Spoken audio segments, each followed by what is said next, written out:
because we are going to go and analyze the post Iowa 2024 caucus because apparently the world is coming to an end. Ladies and gentlemen, welcome back to the Rant Network. I am David Solomon. He is Stuart Brisgell. We are the Rant Network. What we do every Monday, Wednesday, and Friday is very simple. We dive into all the raw, unfiltered issues spanning news, pop culture, politics, and beyond. And it doesn't matter what we're discussing, today's absurdities or society's deepest seated issues. Whatever it is, we're here, we keep it real. And at times we have to make everybody aware that what's going on out there is cuckoo. So sit back and enjoy today's rant about post Iowa. And the reason we're talking about post Iowa, we ranted the other day about what might happen and what could happen, and simply put, you know, all of the polls this time were right. Fox News called it within 30 minutes. It was done. It was over. Iowa went to Donald Trump. And there's absolutely no doubt that Iowa went Trump. But as we said in our previous rant, it doesn't mean it's over. It doesn't mean it's over. Okay? It's like a sports team. They won their first game of the year. They didn't win the championship. Sorry. But already, the media wants to coronate Donald Trump because they need a lightning rod. And it is absolutely fascinating, Stuart, to what extent the media not only hates Donald Trump, but have decided themselves that whatever he says in his speeches and his whatever, there's nothing but lies. And the Democrats have taken shots again. So here we go again, Stuart. Let's talk about the Republican Party, the deplorables, as Hillary called them, and let's talk about Iowa. All right. Well, let's break this down because democracy is in jeopardy. 110,000 voters participated in the 2024 caucus. What was the percentage? What was the percentage, by the way? The percentage was 15% of the state's 752,000 Republicans. But again, it didn't shatter any Iowa records. However, the resilience and determination of the most abominable snowmen that live in Iowa, they turned out in record numbers, voted for Donald J. Trump, which didn't, again, as you said, shatter any glasses because we all expected that. But what was more important is they were marching death to DeSantis, who actually etched out Nikki Haley, or as Donald Trump is now echoing, Narada, instead of calling her Nikki. You know, trying to pick on his competitors, which he does, by the way, in a manner which I don't think is very office-oriented, but this is Donald J. Trump. He's a barroom scrapper who has a significant amount of education. So it always fascinates me, why does he decide to take such a brutish attack at everyone in the field? Right? But that's really nor here nor there. That you either love Donald Trump or you hate Donald Trump, and that's why you had 4 years of Joseph Biden and the Biden bureaucracy. But let's look forward. Okay, let's look forward. On January 23rd, you have the next round of primaries, which is, I'll call it Super Tuesday, because it's either Super Nikki Haley is gone to the pasture or DeSantis is going to go bye-bye baby. So really, New Hampshire is going to etch out, as you said so eloquently, the first game of a series of games. But, you know, the news is having you focus on MAGA, Make American Great Again, because the Democrats have an issue with that cliche because they would have rather have had that cliche, but because Donald Trump beat you to it, they got to villainize it as MAGA. You know, the red hats, the blue hats. It takes everything from the Civil War and puts it on steroids. And I must remind everyone that the Republicans were on the right side of the Civil War and the Democrats were on the wrong side. The Democrats were pro-slavery and the Republicans weren't. Hence, that's just a fact, guys. Wake up. And for all those Black Americans who want to give hatred on free speech because some black congressman or senator got raised and raised because he is supporting Donald J. Trump. But the media is still silent for Tuesday, January 23rd. What about the Democratic Party event? Tuesday also represents a primary for president for the Democrats. I don't know. Who's running for the Democratic presidency? You would think it's just a shoo-in for Joseph Biden, but it's not. And if you believe it is, you're mistaken. There is as much turmoil about having Trump against Biden again as there is just Trump winning with a landslide. 51% in Iowa is a record turnout and a record showing. And you know what? I don't know. I like Nikki Haley. I like Ron DeSantis. I think they're fabulous candidates. So why is everyone just hating on Donald J. Trump? Oh, that's easy. That's easy. Tell me why. Look, Stuart. Let me put it to you this way. You know, you're sitting here today, and why do they hate Donald Trump? It's very simple. Listen. It's not, forget the method, okay? Because the method is aggressive, rough, bully tactics. You said it. You're 100% right. But he's saying exactly the things that the left hates to hear. Okay? They don't want to hear it, right? You have a problem at the US, at the border with Mexico. You have an immigration disaster. He said it for 8 years. The Democrats don't want to go there.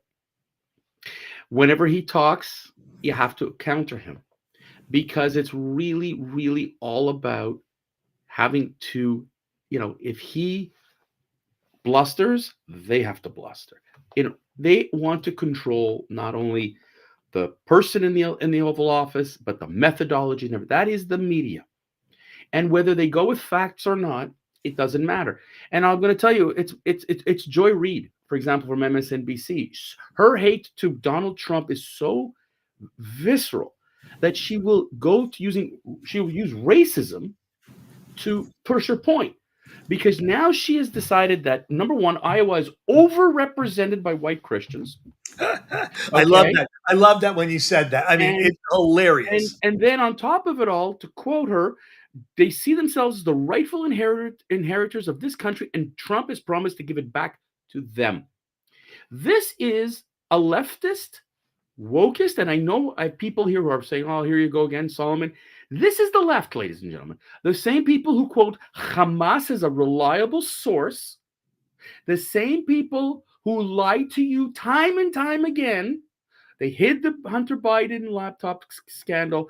They hid the truth about COVID. Now that Fauci has come out and said, okay, the 6 feet thing didn't really. All these things, the media, you are still trusting this crackpot to give you the facts. Jake Tapper, who I had more respect for, says, oh, we can't listen to Donald Trump because we can't fact check him fast enough. You're not even fact checking Joe Biden. So the same people who are reporting to you that the world is coming to an end, and I call it Chicken Little syndrome, right? The sky is falling. Don't worry, the sky is falling. This is what's happened. You media today is no better than Chicken Little. And for those of you who are not familiar with the story of Chicken Little, a nut fell on the little chick and said, oh my God, the sky is falling. Donald Trump won one state and democracy is falling. This is what I heard a Joe Biden spokesperson talk about last night.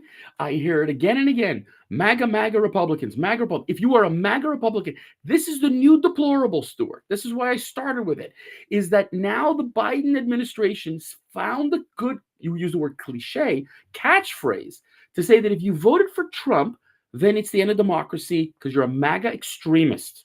This is a Justin Trudeau playbook also. This is a playbook from all the people on the left who want to freak you out, that the people on the right who have been talking about conservative issues, economy, inflation, crime, immigration, all these policies. And interestingly enough, Stuart, I don't know if you saw this, but for Iowans who voted, immigration was the top issue. But Iowa is not a border state. And yet immigration, they are afraid, not because they don't want Hispanics coming into the United States. They're afraid of crime. They're Well, afraid well, of that's something terrorism. interesting. You mentioned Hispanics. Biden took 65% of the Hispanic vote. Do you know what the pollings are showing now in a forward state called New Mexico? Yep. Donald Trump is eviscerating that lead to under half the margin. And if that is any indication, what the Democrats fail to understand is most Latin Americans weren't just wet foot, dry foot into this country. They underwent a scrutiny and process that was unmatched and literally not even to be understood how difficult this process was. Now, I agree the process may be broken, but there are laws on the books. And again, I'm going to give you one more cliche, David. There are rules for you and me, but not for everyone else. But here's the thing, though, and I had a really fantastic conversation a while back with a gentleman who is a Hispanic and a Republican. And he almost had to hide it because it was very funny because we had this exchange. And I said, well, why are you hiding it? He says, because if I say it out loud, I'm going to get yelled at because the left here is exceptionally loud and violent and like it's violent. He goes, so I said, so why are Hispanics supporting the Republican Party? Because the Democrats think you should be supporting them. And he goes, listen, the big difference, and this came out of Iowa as well. Hispanic families are traditional. They love the notion of the whole family. They love the notion of those traditional values that have been completely abandoned by the Democratic Party.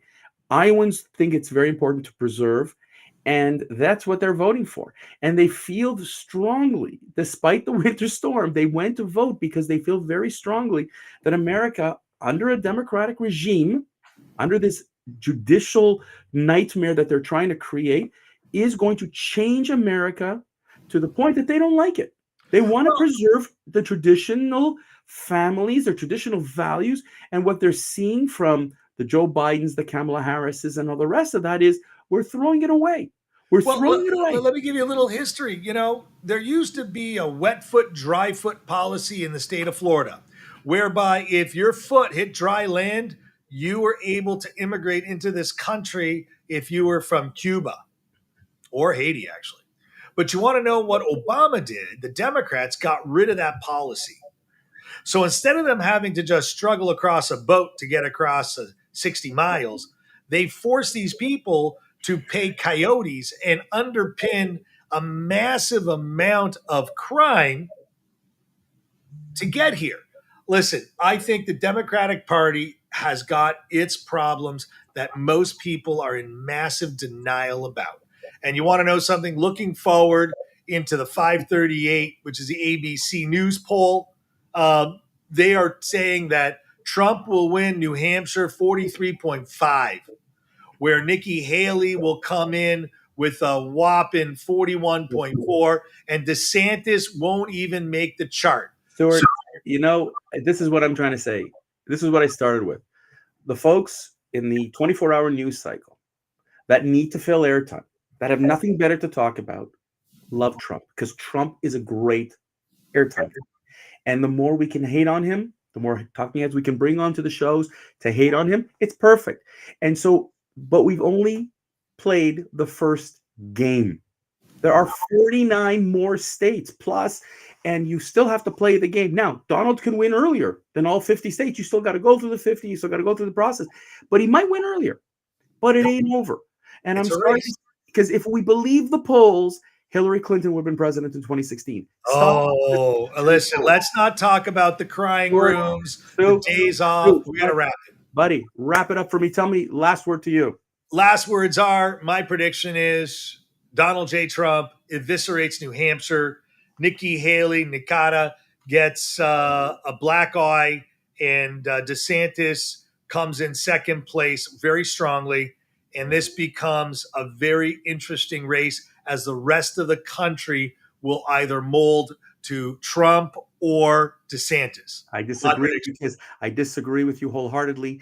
I have 75 cents on Donald Trump, 25 cents on DeSantis. Nikki Haley in New Hampshire is going to be a performance. I think DeSantis is wrong, because if I just look at just the commercials that I have to see from New Hampshire, because I'm in Montreal and we get the New Hampshire commercials, there are zero DeSantis commercials, my friend.